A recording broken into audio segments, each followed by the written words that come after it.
परीक्षा हॉल के दौरान क्या करना है कि नेगेटिव मार्किंग नहीं हो।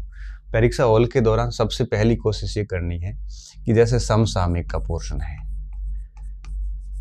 या फिर कोई तथ्यात्मक प्रश्न है या कोई अनसुना प्रश्न है जो बिल्कुल आपने कभी सुना ही नहीं, ऐसे पे कभी तुक्का ना लगाए। क्योंकि देखो, करंट अफेयर्स के जो प्रश्न होते हैं इसमें पूर्व ज्ञान का कोई रोल नहीं होता। और जब पूर्व ज्ञान का कोई रोल नहीं है, जैसे मान लो आ गया कि ये साइबर सम्मेलन कहाँ हुआ, अब इसमें आपका पूर्व ज्ञान तो काम का नहीं, क्योंकि पूर्व ज्ञान वो जयपुर में हुआ होगा, इस बार शायद जयपुर में हुआ। तो ऐसी स्थिति में अगर आप यहाँ पे पूर्व ज्ञान का यूज करोगे तो कोई सेंस नहीं है।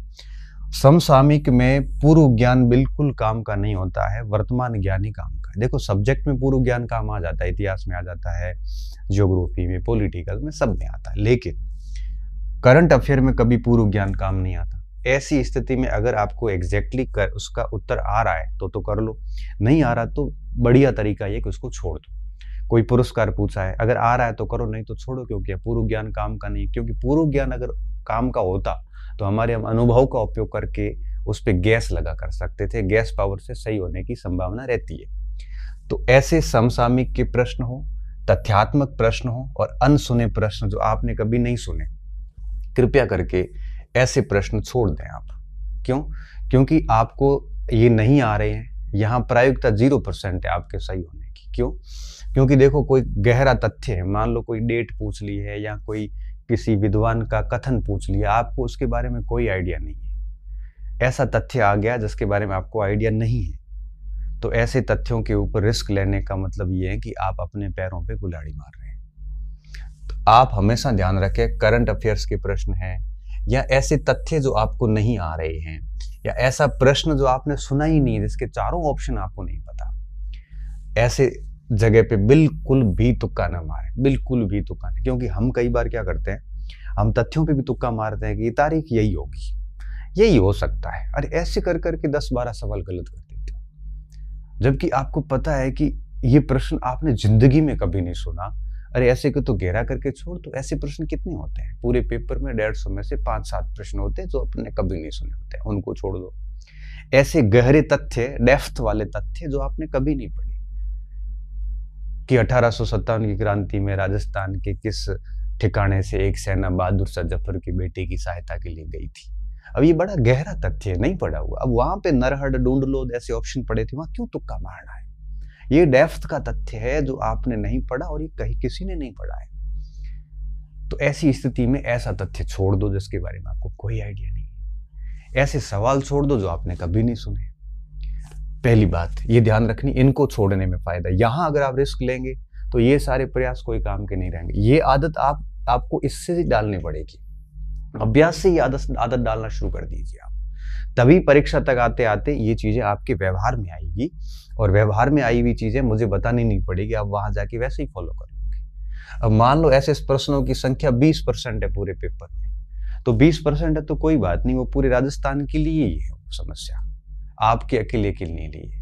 और ऐसे बहुत 20 से 30% आपको नहीं आ रहे, इस टाइप के हैं, तो भी रिस्क लेने से कौन से आपके वो सही हो जाएंगे, वो तो उल्टा आपको लॉस करके जाएंगे। तो आप छोड़ दीजिए, क्योंकि कट ऑफ फिर नीचे जाएगी, सीधी सी बात है। दूसरी बात, आपको अगर गैस पावर यूज करके और तुक्का लगाना ही है तो विश्लेषणात्मक प्रश्न पे लगाइए, क्योंकि एनालिटिकल सवाल जो होते हैं ना, करंट के नहीं हो, बाकी सब्जेक्ट के एनालिटिकल सवाल जितने भी होते हैं उनमें बहुत संभावना रहती है कि अगर आपने सोच समझ के किया है तो 4-5 प्रश्न करोगे तो 1-2 सही हो भी जाते हैं, लॉस नहीं होगा, आधा 1 नंबर बढ़ेगा। तो कोशिश कीजिए, यहां आप गैस पावर यूज कर सकते हो, इन चीजों में गैस पावर ना लगाएं। इसके अलावा आप पेपर की दोनों भाषाएं पढ़ें, हिंदी में भी पेपर पढ़ें और इंग्लिश में भी पढ़ें, क्योंकि कई बार क्या होता है कि हिंदी में कोई टर्म समझ में नहीं आती मगर अंग्रेजी में आ जाती है, और दोनों भाषाओं में पढ़ने के बाद में आपको पता है कि जो प्रश्न है उसकी क्लैरिटी बढ़ जाती है, कंसेप्ट क्लैरिटी बढ़ जाती है। दोनों बार पढ़ने के बाद हम बहुत सही पहुंच जाते हैं कि हाँ, ये प्रश्न ये पूछना चाह रहा है। कई बार हिंदी में एरर भी होती है, इंग्लिश की फाइनल मानी जाती है। तो हिंदी इंग्लिश दोनों में पेपर पढ़ने की कोशिश करें और उसके बाद में कोशिश करें कि एलिमिनेशन मेथड अपनाएं। एलिमिनेशन का मतलब क्या होता है, आप एक एक विकल्प को गलत करें और चौथा विकल्प जो उत्तर बन रहा है वो सही करें। बाकी देखो रिस्क लेनी पड़ेगी। अगर मैं कहूँ कि आप वही प्रश्न करें जो आपको एग्जैक्ट आ रहे हैं, तो आप प्रश्न नहीं कर पाओगे 40% ही। जब 40% 50% सवाल ही कर पाओगे तो आप वैसे ही बाहर हो जाओगे। ऐसा कोई व्यक्ति नहीं होता जो ये कहे कि मुझे 100 में से 88 एग्जैक्ट आ रहे थे, मैंने वही किए, मेरा एक भी गलत नहीं। वो मूर्ख है। हमारे एक मित्र थे जिन्होंने क्या किया हिस्ट्री के अंदर फर्स्ट ग्रेड में कि मैं एक्यूरेसी 100% रखूंगा। सवाल ही उन्होंने है वो कुछ 90 के आसपास 95 के आसपास अटेंड हुए, उनमें से 2-4 गलत हो गए, पीछे 90 ही बचे। कट ऑफ है वो 105 के आसपास जिसके नंबर थे उन्हीं के सिलेक्शन हुए। क्योंकि अब सेकंड पेपर में आप 100 करोगे 90 ही करोगे तो आपको फर्स्ट पेपर में अधिक करने पड़ेंगे, उतने फर्स्ट पेपर में हो नहीं पाते। तो कई बार आप कट ऑफ से इसलिए नीचे आ जाते हैं कि आपने कम रिस्क ले ली। अब 150% है तो आपको कम से कम उसमें कैसा भी पेपर आता है तो 120-25 से ऊपर तो बच्चे जाते ही जाते हैं। मतलब एवरेज है, ऑन एवरेज 130-35 का अटेंड करते ही करते हैं। अब 150 के 150 करके आना महामूर्खता है। पेपर कभी ऐसा नहीं होता कि आप 150 के 150 अटेंड करो। पेपर हमेशा 10% तो छोड़ने लायक ही होता है। ठीक है, बाकी पेपर के नेचर होते हैं, सबके अलग अलग नेचर होते हैं, लेकिन मैं सिर्फ यही कहूंगा कि तैयारी के दौरान आप ये काम करना, और ये काम आज से शुरू कर दो ताकि परीक्षा तक आपकी आदतें बढ़िया हो जाएगी।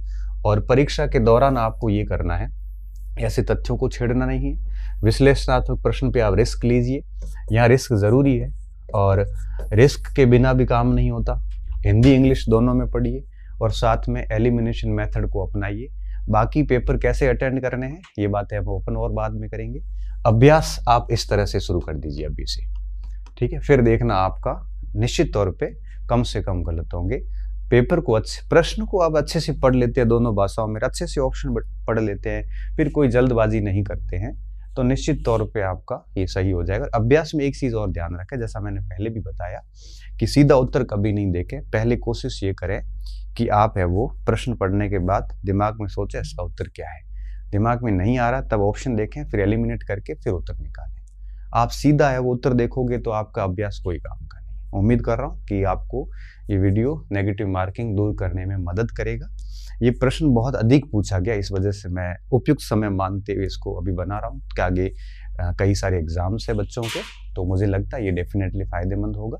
अगर आप इससे भी बढ़िया किसी टैक्टिक्स पे चल रहे हैं तो चलते रहिए, और इसमें से कोई बात आपको ठीक लगती है तो अपना लीजिए, कोई ठीक नहीं लगती है तो इग्नोर करिए। बहुत बहुत धन्यवाद।